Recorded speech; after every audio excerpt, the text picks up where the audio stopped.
بسم الله الرحمن الرحيم. قال الله تعالى في كتابه المجيد: وإن تصبروا وتتقوا لا يضركم كيدهم شيئا. صدق الله العظيم. حضرات، اس وقت ملکی سطح پر مسلمان جن حالات سے دوچار ہیں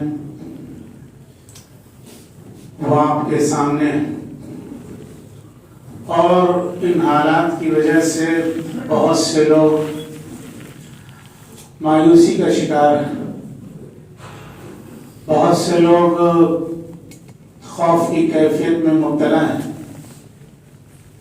اور طرح طرح کے اندیشے، طرح طرح کے وسوسے ان کے ذہن و دماغ میں پیدا ہو رہے ہیں۔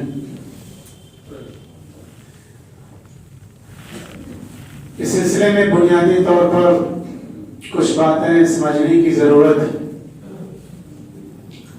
پہلی بات یہ ہے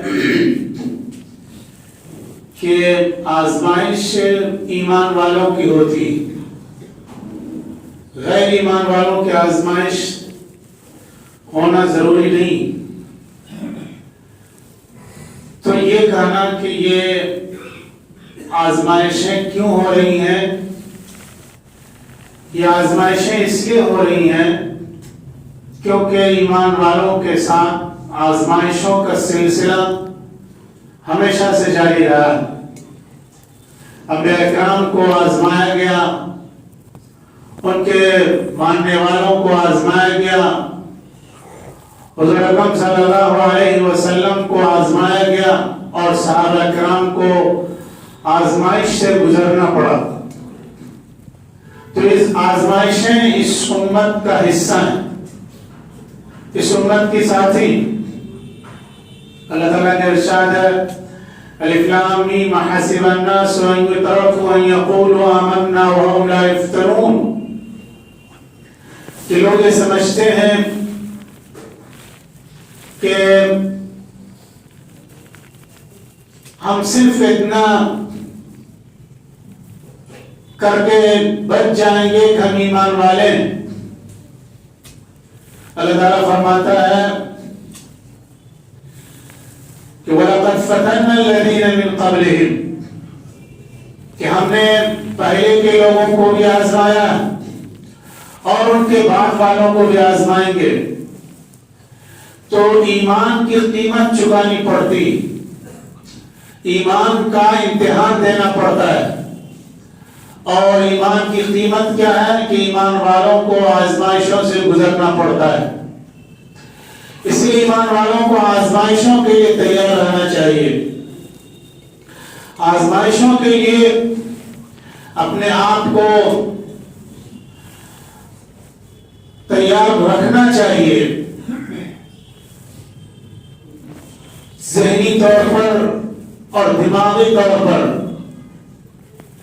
کہ ایمان والوں کو آزمائشوں سے گزرنا ہے۔ یہ قرآن کا اعلان ہے، اور انبیاء کرام کی تاریخ بھی یہ بتاتی۔ اکرم صلی اللہ علیہ وسلم نے فرمایا کہ ایک وقت ایسا آئے گا کہ دنیا کی ساری قومیں تم پر ٹوٹ پڑیں گی، جس طرح بھوکے پیالے پر ٹوٹ پڑتے ہیں، اور اس کی وجہ بھی بتائی۔ اکرم صلی اللہ علیہ وسلم نے فرمایا اس کی وجہ ہوگی حب الدنیا و کراہیت الموت، تمہارے اندر دنیا کی محبت پیدا ہو جائے گی اور موت سے گھبراہٹ تم کو ہونے لگے گی۔ تو جب ایمان والوں کے اندر دنیا کی محبت پیدا ہو جاتی، ان کے معاملات صاف ستھرے نہیں رہتے، ان کی زبان پکی نہیں ہوتی، ان کے اخلاق صاف ستھرے نہیں رہتے، تو ان آزمائشوں کا آنا بالکل لازمی ہے اور بالکل طے شدہ ہے۔ ان آزمائشوں سے مفر نہیں ہے۔ تو یہ آزمائشیں اس لیے ہیں کیونکہ ہم دنیا میں اس طرح ڈوب چکے ہیں کہ ہمیں آخرت کی پرواہ نہیں، آخرت کا ہوش نہیں، آخرت کے بارے میں کچھ فکر نہیں ہے، اس کا کچھ ٹینشن ہی نہیں. ہم بھی اسی طرح جیتے ہیں جس طرح دنیا کی دوسری قومیں جیتی ہیں. ہم بھی اسی طرح زندگی گزارتے ہیں جس طرح دوسرے لوگ زندگی گزارتے ہیں. تو آخر ہم لوگوں میں فرق کیا ہے؟ بنیادی فرق ہے عقیدے کا ہے کہ ہمارے سامنے آخرت کا عقیدہ ہے، ہمارے سامنے حساب کتاب کا عقیدہ ہے، ہمارے سامنے اللہ کے سامنے جواب دہی کا عقیدہ ہے. اور جب یہ عقیدہ کمزور پڑ جائے گا اور یہ عقیدہ بالکل اس طرح ہو جائے گا گویا کہ یہ ذہن و دماغ سے نکل گیا تو پھر آزمائشیں ضرور آئیں گی. اس لیے کہ ایمان والوں کی قدر و قیمت انہی عقیدوں کی وجہ سے اور ان کے اعمال کی وجہ سے. جب ایمان والے ہلکے ہو جاتے ہیں تو ایک فٹ بال کی طرح ہو جاتے ہیں. کوئی ادھر سے ایک پاؤں مارتا ہے، کوئی ادھر سے ایک لات مارتا ہے اور وہ ایک مذاق بن کر کے رہ جاتا ہے. مسلمان اس وقت ان کی کیفیت ہی ہو گئی، وہ ایک فٹ بال کی طرح جو چاہتا ہے.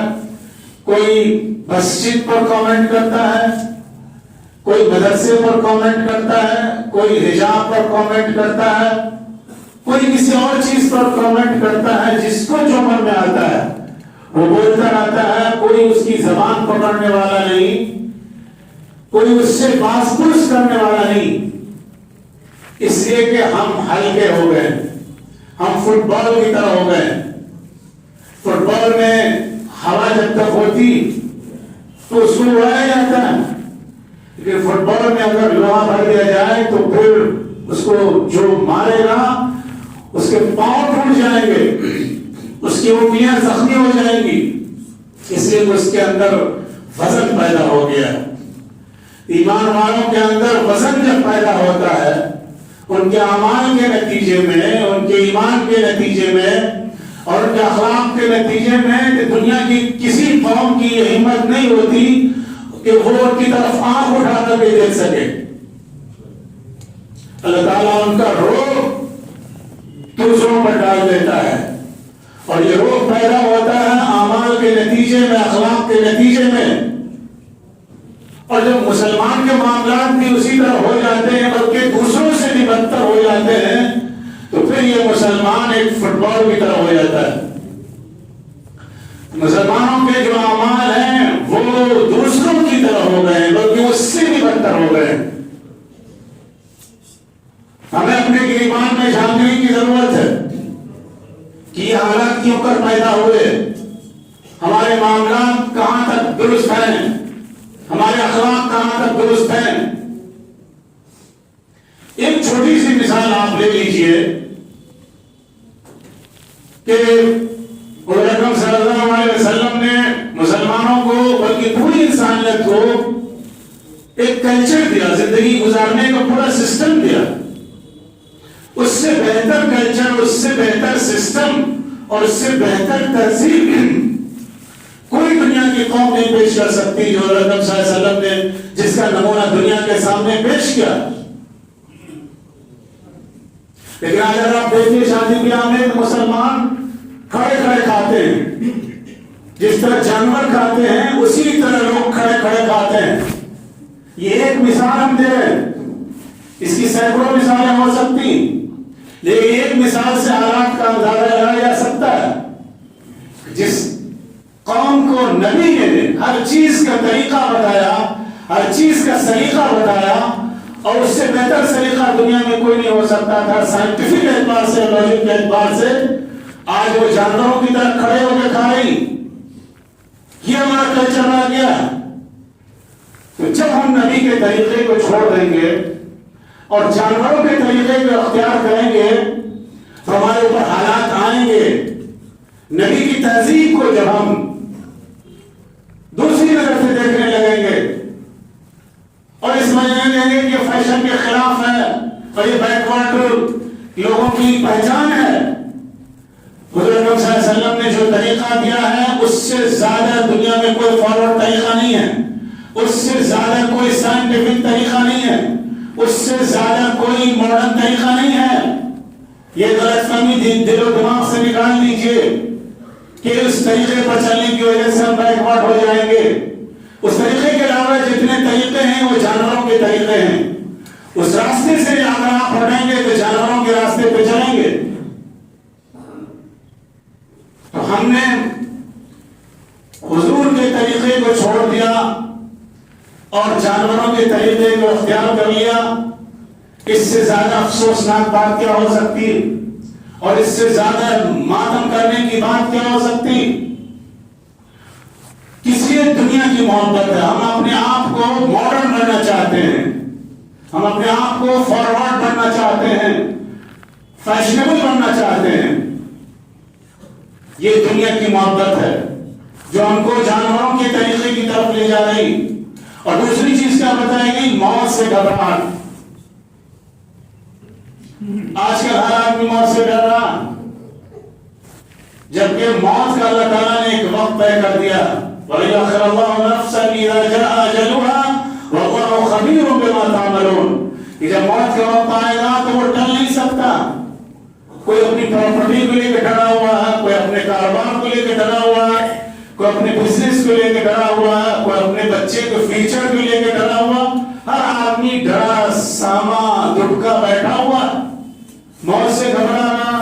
یہ ہو جائے گا, وہ ہو جائے گا, فلاں ہو جائے گا, ڈھمکا ہو جائے گا. یہ بزدل لوگوں کی پہچان ہے. جس قوم کے اندر بزدلی آ جاتی ہے, جو قوم موت سے ڈرنے لگتی ہے, تو ہر طرف سے اس پر اٹیک ہونے لگتا ہے, ہر طرف سے اس پر یلغار ہونے لگتی. اور آج یہی صورتحال ہے, مسلمانوں پر ہر طرف سے اٹیک کیا جا رہا ہے.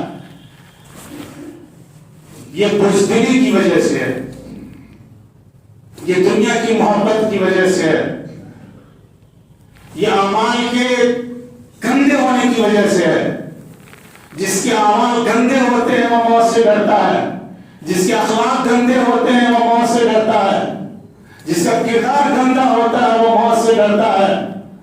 لیکن جو واقعی ایمان والا ہوتا ہے وہ کبھی بھی موت سے نہیں ڈرتا. جو حق کی خاطر جیتے ہیں, مرنے سے کہیں ڈرتے ہیں جگر, جب وقت شہادت آتا ہے دل سینوں میں رقصاں ہوتے ہیں. تو جو اللہ کے لیے جیتے ہیں, حق کے راستے پر چلتے ہیں, نبی کے راستے پر چلتے ہیں, وہ موت سے نہیں ڈرتے ہیں. اور جن لوگوں کو موت سے ڈر لگتا ہے ان کو اپنے ایمان کے اور اپنے اعمال کا جائزہ لینے کی ضرورت ہے. تو آج کے حالات میں دو ہی راستے ہیں. ایک راستہ ہے صبر کا, اور صبر کا مطلب یہ نہیں کہ اردو میں صبر کا مطلب ہوتا ہے کہ جو آپ کو کہیں آپ چپ چاپ بیٹھے رہیے, صبر. عربی میں صبر کا مطلب ہوتا ہے کہ آپ مورچے پر ڈٹ جائیں, پورے مشن کے ساتھ, پورے ویژن کے ساتھ, پوری تیاری کے ساتھ اور ہمت کے ساتھ اور حوصلے کے ساتھ. یہ مطلب ہوتا ہے عربی میں صبر کا. اور اللہ کے اطاعت ہر حال میں اللہ کے اطاعت پر قائم رہیں. دنیا کی کوئی طاقت آپ کا باندھنے کا نہیں کر سکتی ہے. خدا تعالیٰ بارک و تعالیٰ فرماتا ہے وَإِن تَصْبِرُوا وَتَتَّقُوا لَا يَضُرُّكُمْ كَيْدُهُمْ شَيْئًا, کہ اگر تم صبر اختیار کرو گے, مضبوطی سے اپنے مشن میں لگ جاؤ گے, مورچے پر ڈٹ جاؤ گے, پوری ہمت کے ساتھ, پورے حوصلے کے ساتھ, پوری منصوبہ بندی کے ساتھ, پورے اسٹریٹجی کے ساتھ, اور اللہ کے اطاعت پر قائم رہو گے, اللہ کا ذکر کرو گے, لَا يَضُرُّكُمْ كَيْدُهُمْ شَيْئًا, تو باطل کی تدبیریں اور باطل کے منصوبے سب ناکام ہو جائیں گے, اور الٹیمیٹلی آخر کار تم کو ہی فتح نصیب ہوگی. اللہ تبارک و تعالیٰ ہم سب